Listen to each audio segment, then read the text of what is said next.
Awesome. Hey guys, happy Tuesday. Hope you guys are doing awesome. Thank you so much for being on today.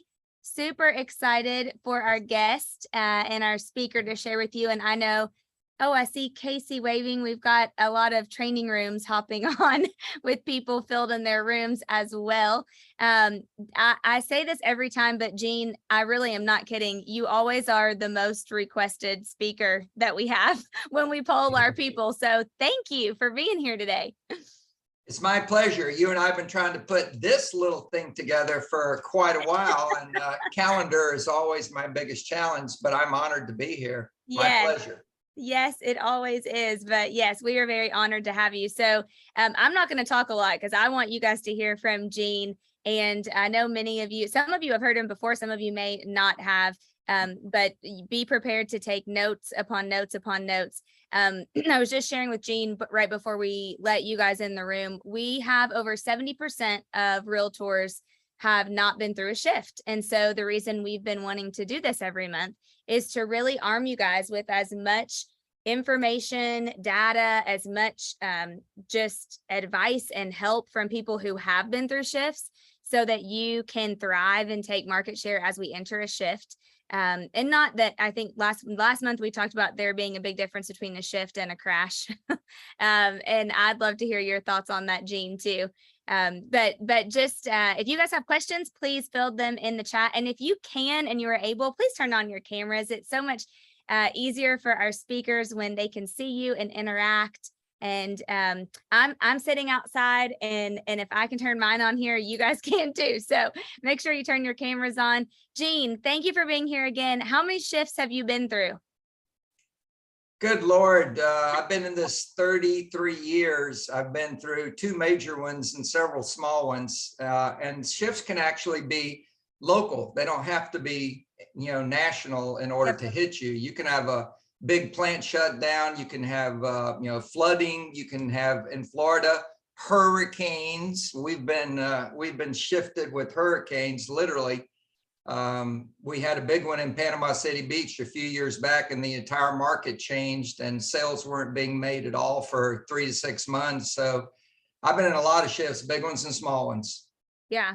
What's your thoughts on kind of what we're headed for right now? I think we're headed for something nobody's ever been through. That's what I think we're heading for. And I don't mean that in a scary way. I just think we all need to understand there has never been a time in the history of the world where so many events are happening all at the same time. And it's tough. I think you all need to have our leaders in your prayers, because people are trying to make the best decisions for this country possible with all these elements that nobody's ever dealt with. And it's just not a simple thing. However, there are a couple of big overriding things, and all the shifts that I've been through, there's one thing that I'm really clear about. People will continue to buy and sell and rent real estate. Yeah. And there's no question about it. Sometimes there's more people moving, sometimes there's less people moving, but there are always people moving. And as the shift book says, I think the biggest element about the shift book right now is you better be finding the motivated. Yep. There are 3 kinds of people out there all the time, but it's really pronounced right now. There are people that are not moving, and that's the bulk of them. They're not moving. They're not thinking about moving. They're not moving. Then there's people that might move. And then there's people that will move. And that's it. You need to stop spending time on people that are not moving and start spending time on people that might move and people that will move. When shift says find the motivated, they mean people that will move. They're gonna move. They're having a baby. It's their 3rd. They have a 3-bedroom house. They're moving. You have people that are getting a divorce. They're moving. You have people that are getting a job reload. They're moving. You get people that are unfortunately laid off. They're moving. There are a lot of people that are going to be moving. You need to find those people. But there's also a lot of people who might move, but they're nervous. And this has been talked about literally in the last 14 days about the Consumer Confidence Index. University of Michigan does it. The United States government does it. Those are 2 of the most prominent. consumer confidence indexes, and those indexes have the most correlation to people moving of all things, more than interest rates, more than the economy. It is about how people feel about their future that really influences whether they're going to move or not. And you, as a professional realtor, your role is to help people that might move, the issues that are keeping them from moving, and give them confidence about whether they should actually sell and or buy real estate. And it boils down to, do you have confidence? Do you believe this is a good time to buy or sell? And if you do, can you quantify that? And if you can, then are you messaging that to your Met database at a very high level? People are hearing on the news that the real estate market continues to be impacted by the high interest rates. Excuse me. Those of you that have never seen a shift probably think an interest rate over 4% is god awful high. We are actually below the 30-year normal interest rate on housing. Rates aren't low or high, they're normal. They're normal. And yet consumers hear the rates are so high. That's not true. People also hear that prices are high. Prices are high. You know what, Gary, every family reunion, which he did this year again, and every mega camp, which we're about to see again, he and Jay will stand up there and they'll just parade these charts and graphs in front of us so that we understand what's going on. And you need to make sure your Met database also understands what's going on. Last family reunion, one of the charts they showed was the interest rate chart that I just talked about. They showed you where the normal line for rates are and where rates were at the time of family reunion, and they're below the average rate. That chart you should have sent out as a drip to your Met database. Contrary to what you hear about interest rates, here's a look at the true nature of home mortgage interest rates over time. Rates are actually still very, very good. They also showed the pricing line, and they showed that we hit a peak in 2005, and then we had a collapse, and then we slowly started to crawl out of that collapse from 2008 moving to today. And if you recall, that chart had a period where it went into a 4% rate below the 30-year 4% rate. And for years, literally for 4 years at family reunion and mega camp, Gary and Jay would say, it appears that the market has reset pricing on a new 4% trend line. And that's what everybody thought for several years. And guess what? For the last 3 years, the trend line accelerated and moved up.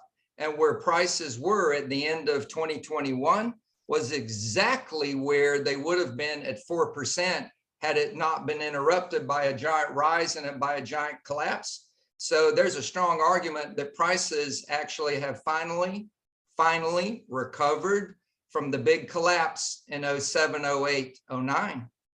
Prices are normal. And that's not just an opinion. If you look at the affordability index, despite the high prices at the end of the year, housing affordability was quite strong relative to the average income of American family households. So there's not a lot of argument for prices are going to erode and collapse. There's not a lot of argument for that. And there's still demand. There is still demand. But instead of getting, 14 contracts in 1 hour after listing a property, that's gone bye-bye. And around the country, I talk to people all around the country every single week. And all around the country, boards are looking like normal activity. Properties are going on the market, and those 70%, Dana, that you're focused on, have never seen a 90-day real estate cycle. They don't understand it might take a couple of months to sell a property, another couple of months to close it out. You got 4 months into the deal. And you may only get one offer. And we're back to one of the most important things to remember, which is in a normative market, your first offer is going to be your best offer most likely, and you're not going to get it for weeks. And when you finally get it, you better move your sellers off their you know what's to make that deal work.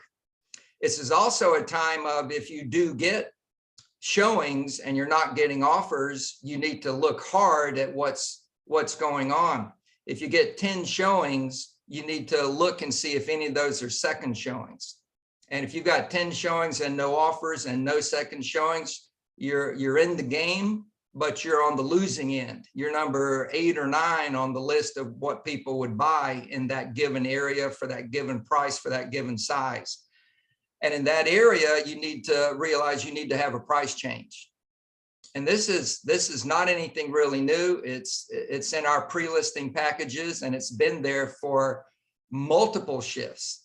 If you have 10 showings and no offers, you need to lower your price. That's if there were no repeat showings.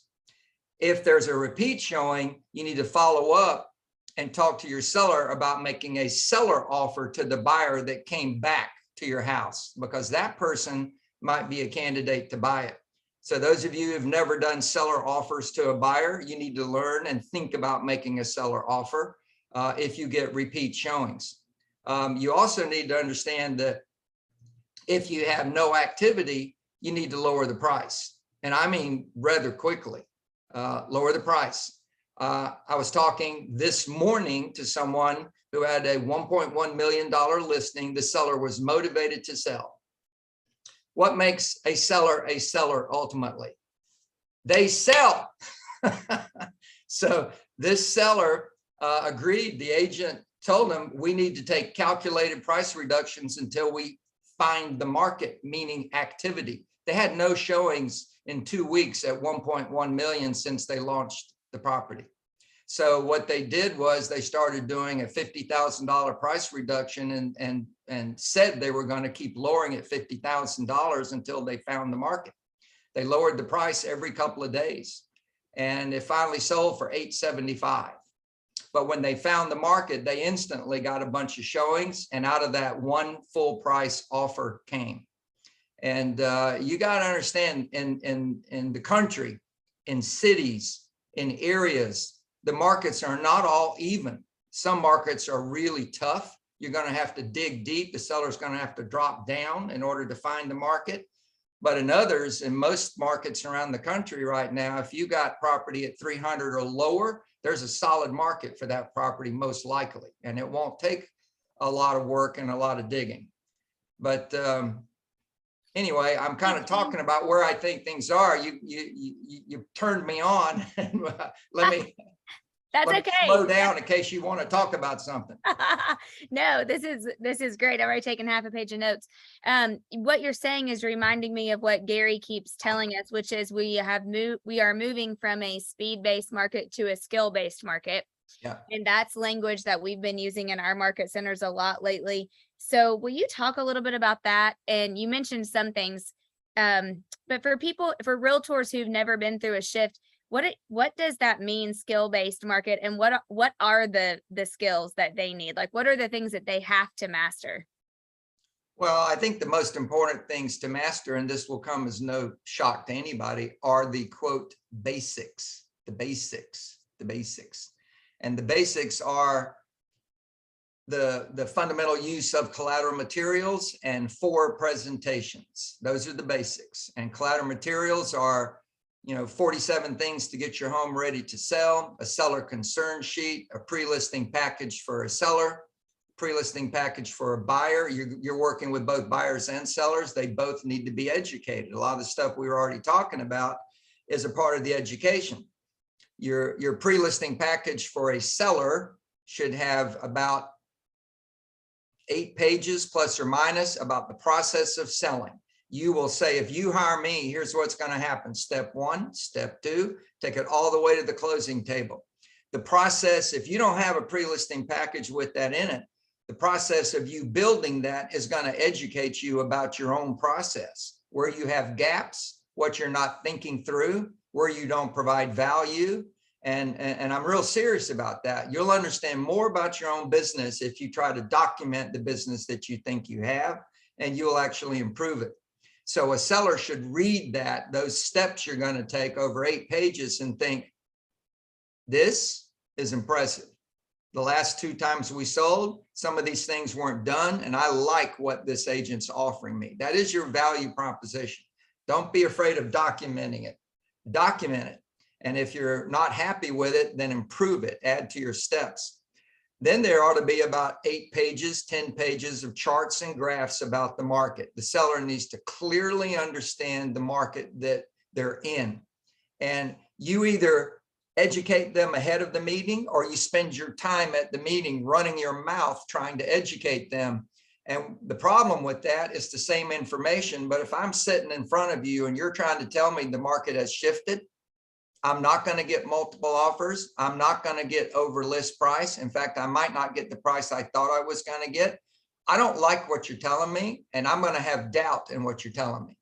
But if I looked at 8 or 10 pages of charts and graphs with 12-month histories of inventories, list to sale price ratios, days on market, and I see everything is moving in the buyer's favor and away from the seller's favor, if I see those key metrics, it becomes evidence. And they'll sit there, if they're a couple, they'll sit there, they'll look at it, they'll talk about it, they'll interpret the data, and they'll come to a realization about it. And then when you sit in front of them, it boils down to a script. Miss Johnson, did you review the materials in the pre-listing package we dropped off at your house? You did? Did you fill out the forms that were included in that pre-listing package? Wonderful. Let me go over those forms. Let me have them right now. Now, if you give people forms to fill out after they've read your materials, you're going to have an educated seller, and it'll be a much more powerful and meaningful meeting, and you'll have less time at the table and higher conversion rates. You've got to educate people prior to asking for the business. So these basics, Dana, in general, NAR, 80% don't do them anyway. 80% of realtors don't use pre-listing materials. They don't give people forms to fill out. And that literally using written tools is what separates the real pros from everybody else. People that just use their mouth can be a good person and a good realtor, but it does not mean they're going to become dominant in the marketplace. The people that become dominant are more professional, more thorough, explain things in great detail to people, and people just think these people are cut above everybody else. And that's really about mastering the fundamentals and explaining the fundamentals and written materials that you give to buyers and sellers you want to do business with. So in the market centers, Dana, it boils down to, are you taking training? And I don't know about your market centers, Dana. I've got offices across North Florida, and I can tell you the majority of my agents aren't taking training on a regular and consistent basis. But we are now shifting in our offices to a morning huddle for the whole office, where it's just a Zoom call and all the agents get on, and we're encouraging number one agent all the way down to the newest licensee who's the ink still wet on their license, that they get on those morning huddles and get their mindset right and get some data points and get some action plans, and in 25 minutes get to work and do it over and over and over again. You've got people attending this when lots of other people could be attending this. The real issue is, if you're attending and you're taking notes, like I see Dana taking notes, and then you implement, you will take market share from all realtors, from KW realtors, from Coldwell Banker realtors, because the people that take training consistently and implement what they learn slowly and steadily climb up the ladder on top of agents who won't take training or implement. Training matters, and I believe that 110%. Gene, don't you think that's why Gary always says during a shift, the market share that you lose, you'll never get back, and the market share that you gain, you'll keep forever? And I think people hear that and they let it go in one ear and out the other. But I'm want to shake them, because I'm no, it's so true. Yeah. No, when it's easy to sell houses, everybody sells houses. The minute it becomes skill-based, which you mentioned, skill-based literally means implementation of training, systems, and tools. And if you got a bigger business, hiring people. Those 3 things that we call leverage: systems, tools, and people. That is it. Implementation of those is what separates the people who take market share from the people who lose market share. And right now, a lot of top agents are not on track for the goals they set in January for this year. But what they're tracking is, where is the market moving downward and where are we moving relative to the market?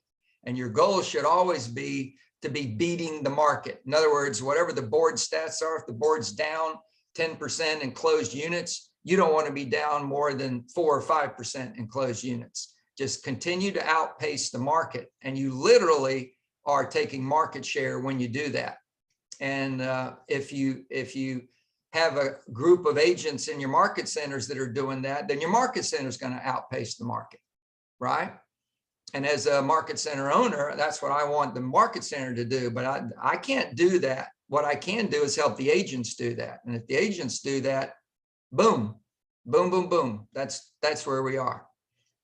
And the real issue in a downturn is not about continue to hit the high goals you set last year for this year, or continue to add 15 or 20% to your units sold every year. That's not the point.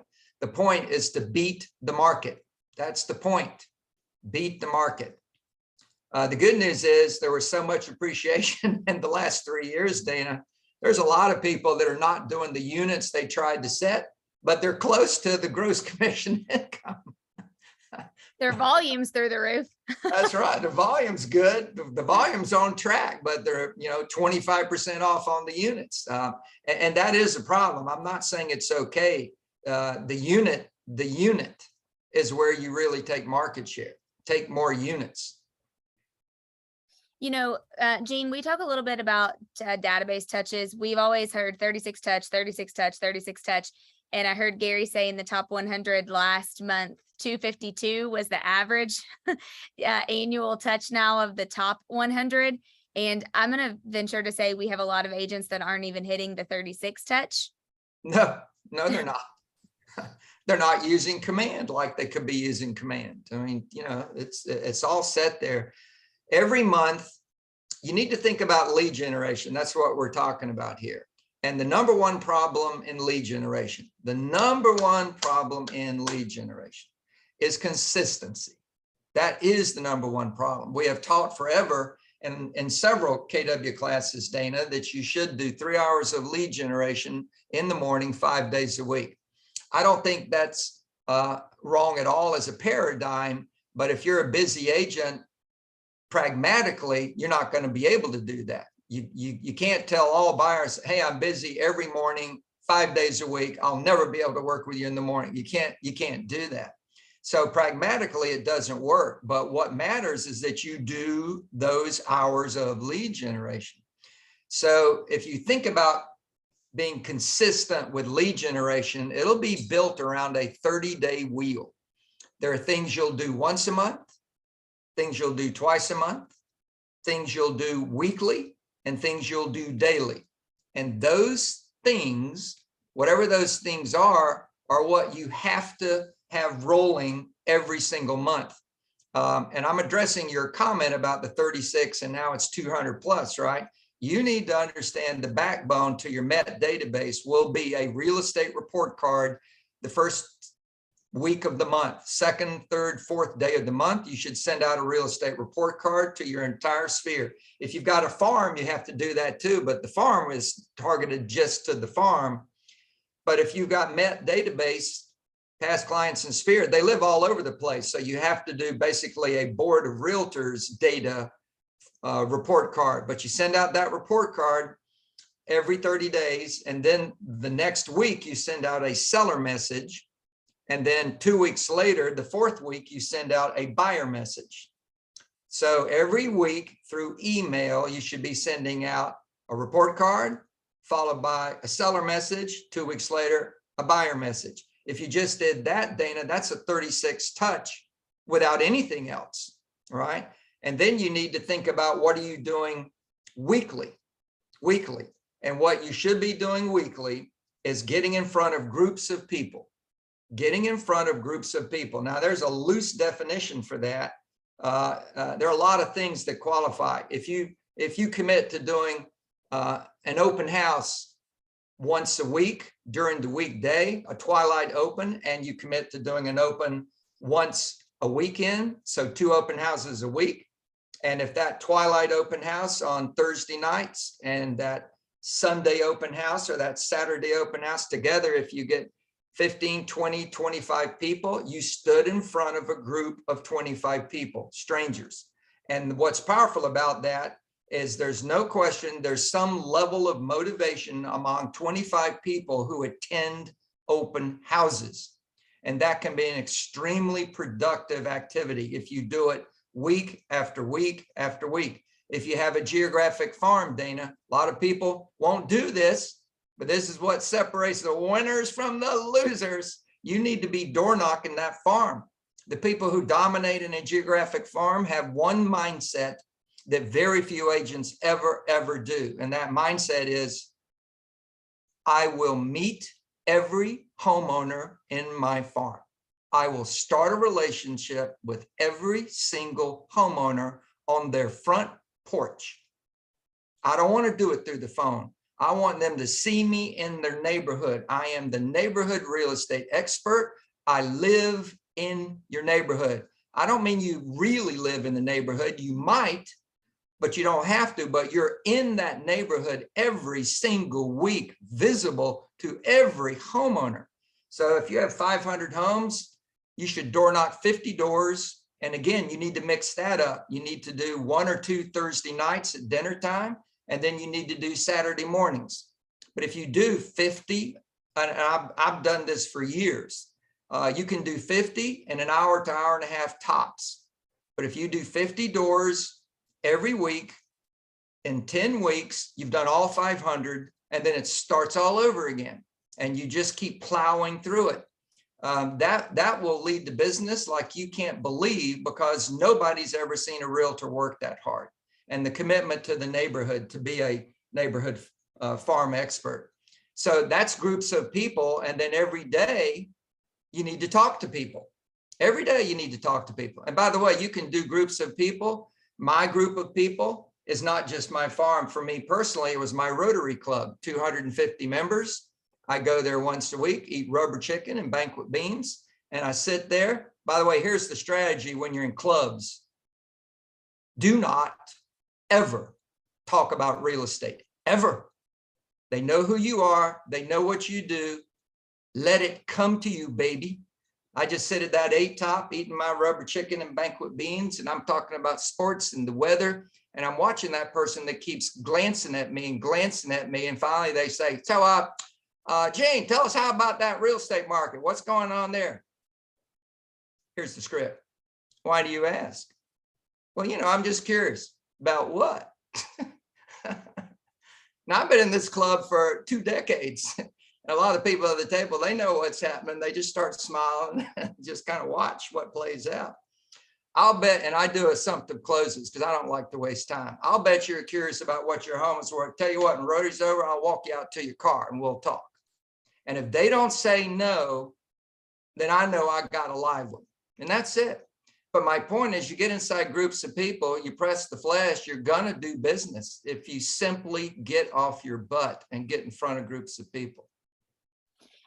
Gene, I've been like smiling the whole time because I'm just remembering I just was with a large group of people before this weekend and over the weekend, and we were talking about 2 different conversations. One, we were talking about open houses. Somebody said, I'm a newer agent. I have like $1.5 million pending right now, but I have nothing after that. And I don't know what else to do. And I said, work an open house 2 times a week, every week for as long as you can, because they're back.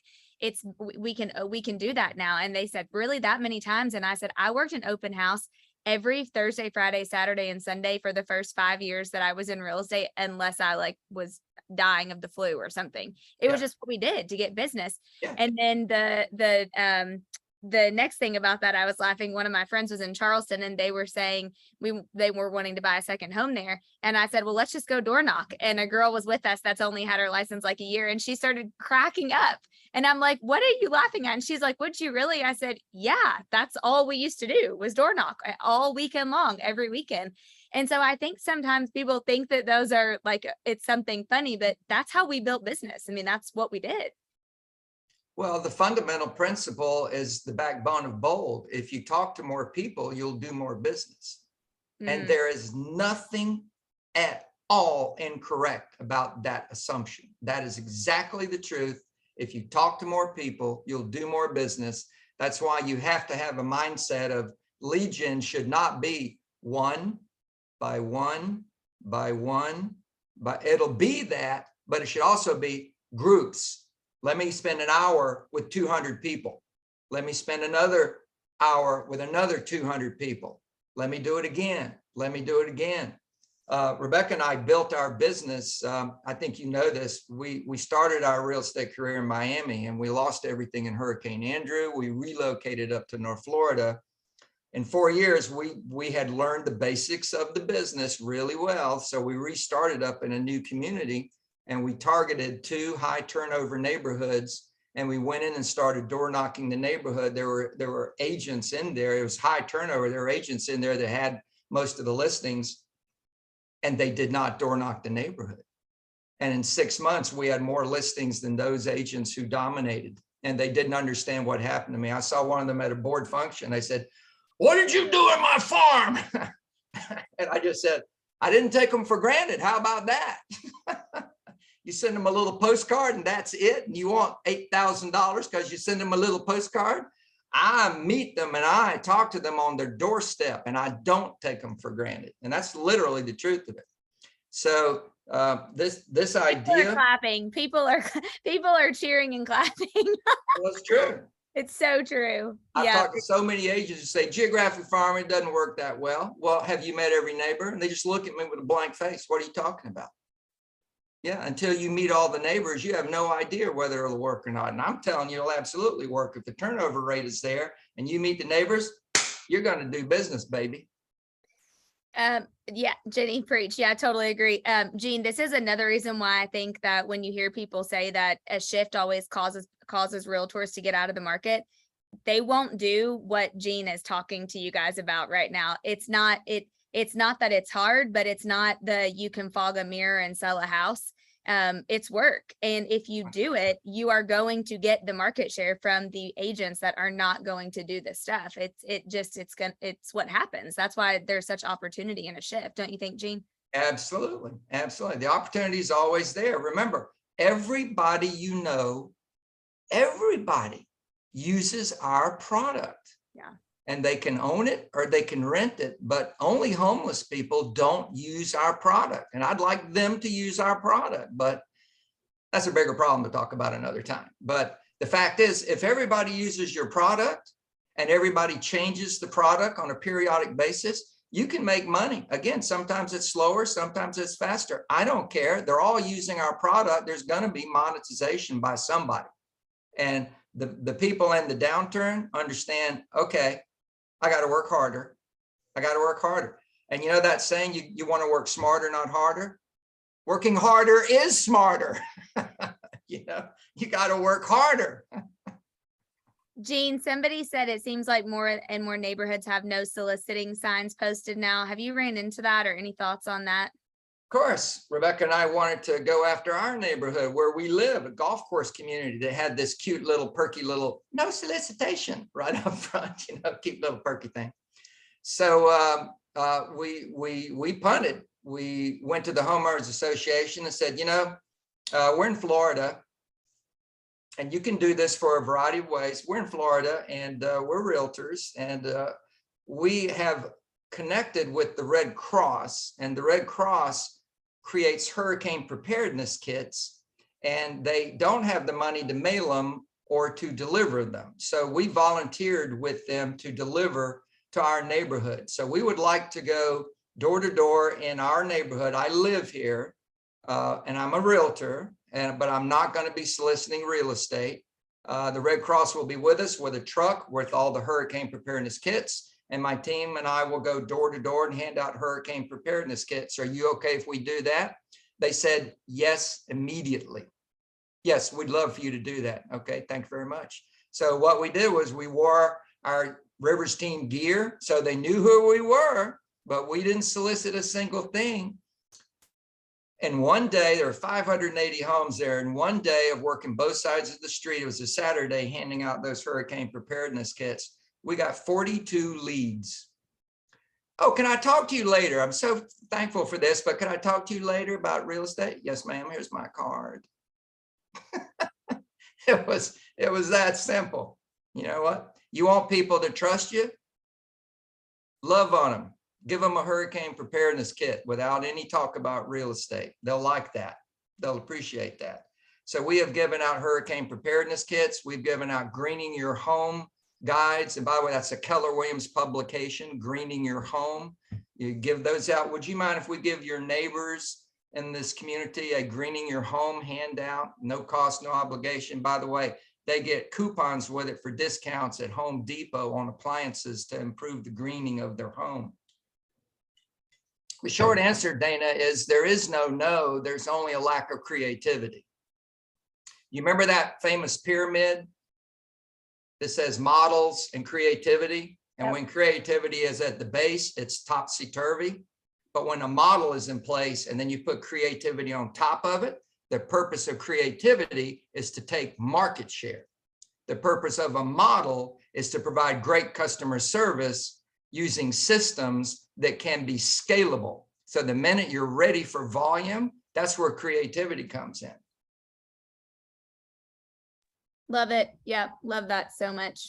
Okay, Jean, I wanted to make sure we have enough time because if you can, I know I see your whiteboard behind you. I don't know if you plan to use it or not. However, you asked me to use it. I was hoping you would, so thank you. We get questions all the time about building teams. Yeah. And I know this is a little different than the shift, but this is my favorite Jeanism of all the Jeanisms, is the way that Jean is going to show you guys how to go from an individual agent to a small team, I think is what you'll do, Jean. And people try to rush this and they get it wrong. And I've been guilty of getting it wrong myself. So I'm not passing any judgment, but I was hoping that you would walk us through that because this is something we get asked for a lot and it's very valuable. Sure, of course. So I did the original Red Book tour. I did it every year for 3 years in a row. We toured that book 3 years in a row because it was so popular. It was a big hit in the industry and people from all franchises were coming to the book tour. And a lot of people were asking questions after those 3 years about specifics, about building teams and budgets and all kinds of specific questions. And the Red Book is the Red Book. It's hundreds of pages, but it can't cover every single thing you need to know. And what I found was a lot of people didn't understand the thinking behind level 1 is a single agent doing everything. Level 2 is one admin. Level 3 is another admin. And a lot of agents didn't understand that. Another admin, wait a minute. And then level 4, you have a buyer agent. So there's 4 people at level 4, but the way it's constructed and the way it works functionally matters greatly. So this is what I'm going to go over. And this is a level 4 team. Level 4 team. It says in the Red Book, loud and clear, you've got 2 kinds of business. 2 kinds of activities in your business. You have sales and then you have admin. And in the Red Book, it shows you that the agent, and I'm using an R here for rainmaker, the agent, now this was in the Red Book 25 years ago, the agent should be at approximately 36 units in order to afford hiring a full-time admin. Now that was when the average price was $250. A lot of you, the average price is higher than that. So the truth is it's in budget a little sooner. But when you make that first hire, it's admin 1, and in the Red Book, if you look at it, the bubble says first assistant. And that's not anybody editorializing. The fact is, when Gary asked these agents that were netting $1 million, so what was your first hire? Almost all of them said, I hired an assistant. Almost everybody said that. So they said first assistant. When you go to level 2, it drops that term assistant. It drops it. And it says that this person is the transaction manager, and the question is begged, Is that the assistant who becomes the transaction manager, or is that somebody new, right? But either way, the point is still the same, that this person ultimately is a systems person. If you're going to do it right, you want to hire somebody who can build systems, somebody who has it in their background, it's on their resume, they've created systems. And then the second hire, admin 2, is called marketing. Marketing. The systems in the business are the lead gen system, the seller system, the buyer system, the financial system, and now you've got staff, the growth system. And the growth system itself is career visioning, 30, 60, 90 STO. It'll be in your financial, it'll be the payroll. So you got all that. So the system person could hire the next admin. And this is what is said in the red book, your 3 key hires from Net a Million: lead admin, lead buyer agent, lead listing agent. And the point was, if you do it right, the first admin will hire all the rest of the admin all the way up to Net a Million, right? And the buyer agent you hire will become a lead buyer agent. And in today's language, could become the sales manager over the buyer agents and the listing agents. Those are details that aren't relevant to this conversation, but the fact is you could hire leaders or not, but this works really well. When you hire admin 2, then you hire the buyer agent. Now, that's what it says in the red book. I just drew it differently, but that's what it says. Now, when you hire admin 1, you should plus 24 units to your business, 24 units. And this is not a joke. This is absolutely what should happen. If you hired an admin for $50,000 a year, in most markets, that would get you a really good quality admin. If your average price is $350 plus or minus, you're clocking 8, 10 grand a sale. 5 sales a year is break even. So if you had a full-time quality person working 40 hours a week, could you sell 1 more house every 2 months and 1 week? And the answer is, of course you could. That's ridiculous to think you couldn't do that. Break even, though, is normally going to be the minimum, though, will normally be 3 times or 15 units or so.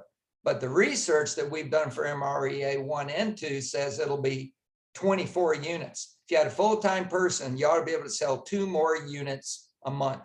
So that'll plus 24 or 60 a year. And then this is where it gets tricky. A lot of the rainmakers, and I'm talking to you, there's somebody in the audience, I'm talking to you.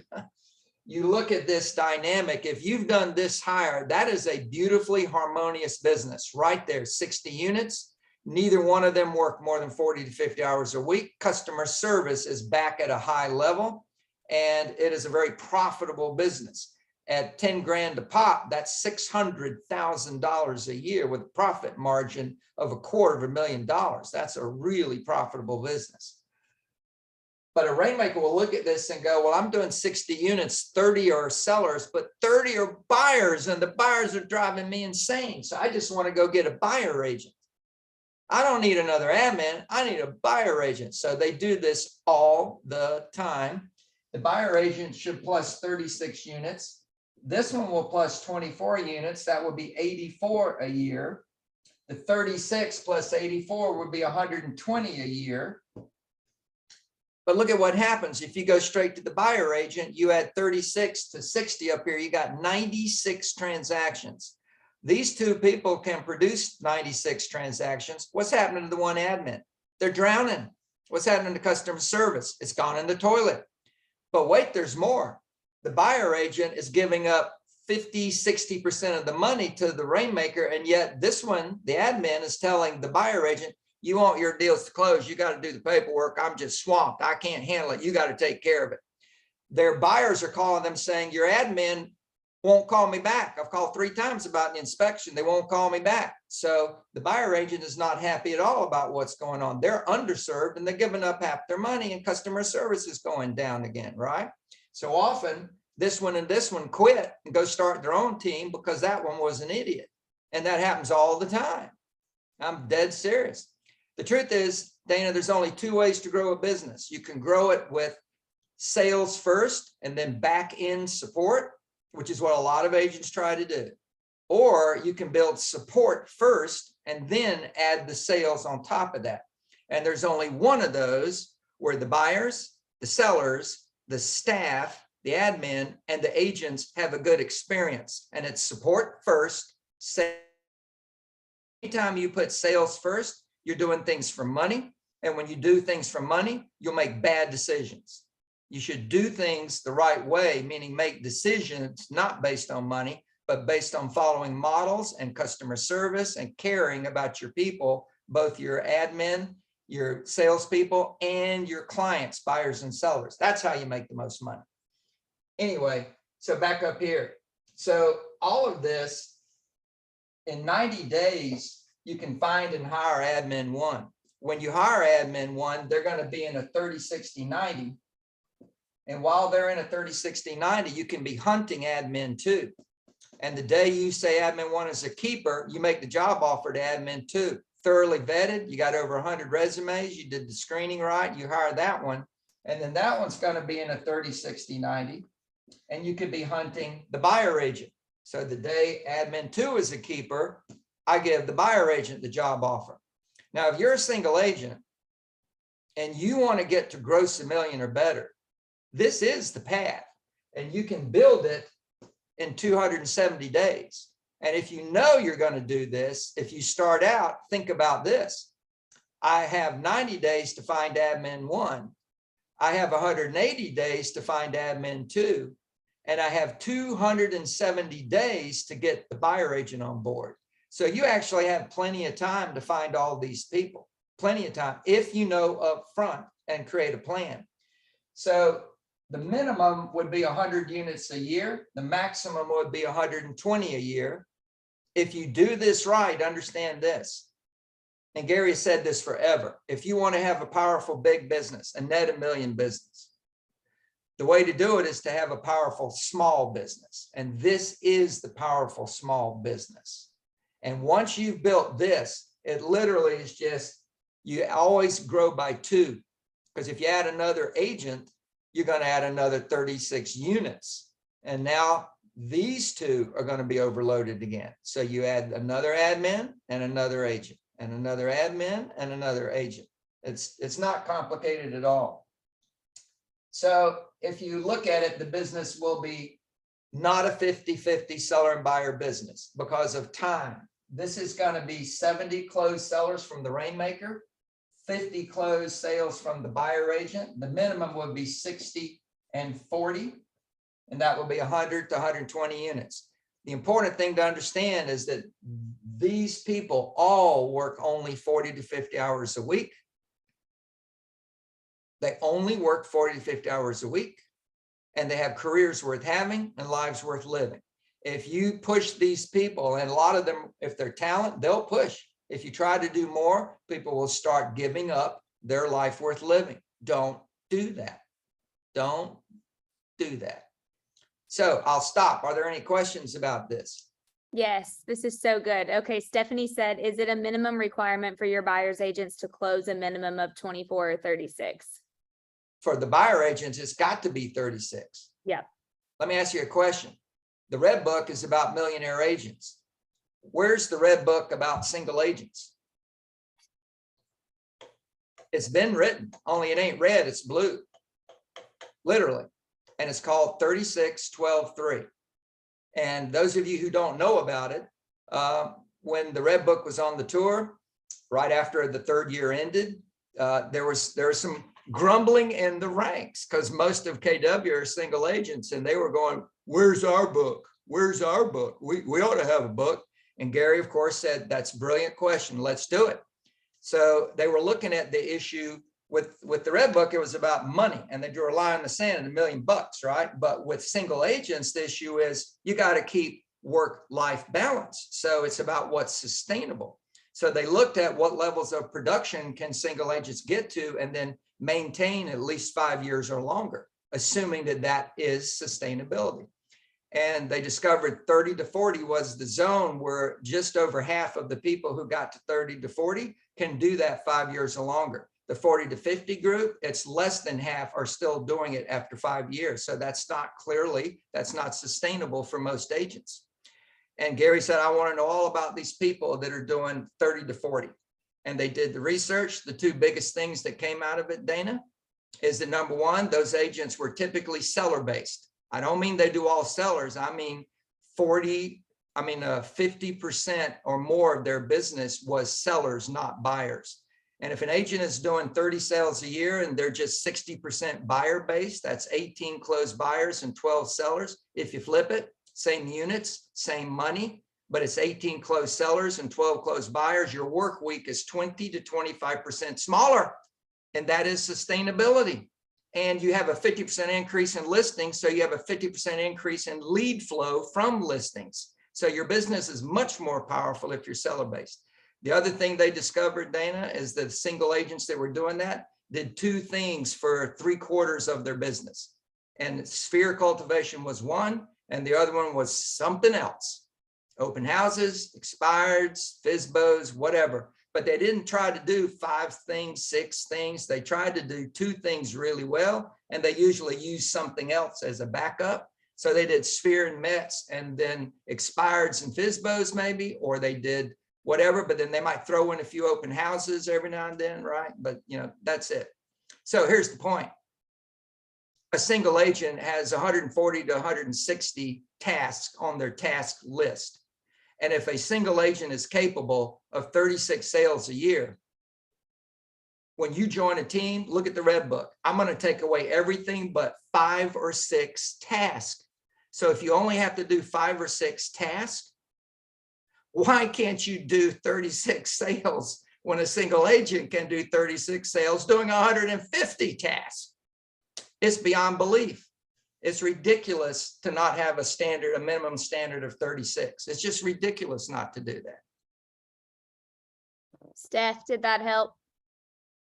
Yes, she said yes. Yes. Okay, awesome. Yep, totally agree.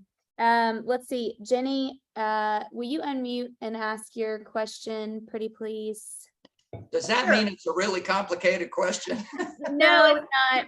It's really easy, Jean. When you were saying with your pre-listing packet to have the charts and graphs, and then you said paperwork to fill out, are you referring simply to the listing paperwork? No, I'm not talking You said forms. You said Forms. Yeah, it's forms. Yeah. You want to use a seller concern sheet. Again, think about the insights that we have on our hands to use.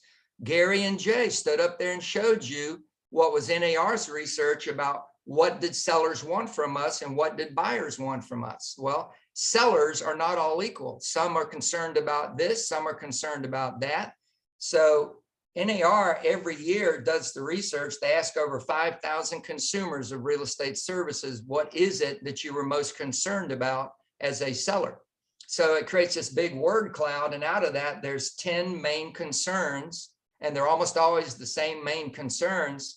So if you simply do a seller concern sheet, list those 10 things and have them score low concern, medium concern, high concern, have a 5-step concern rating. This is what we do. You send that out ahead of time. They fill it out. You walk in.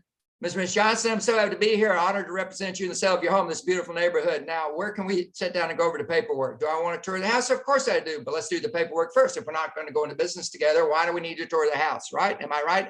Or am I right? I'm right. Okay. So you sit down and the first thing you pull out is the seller concern sheet.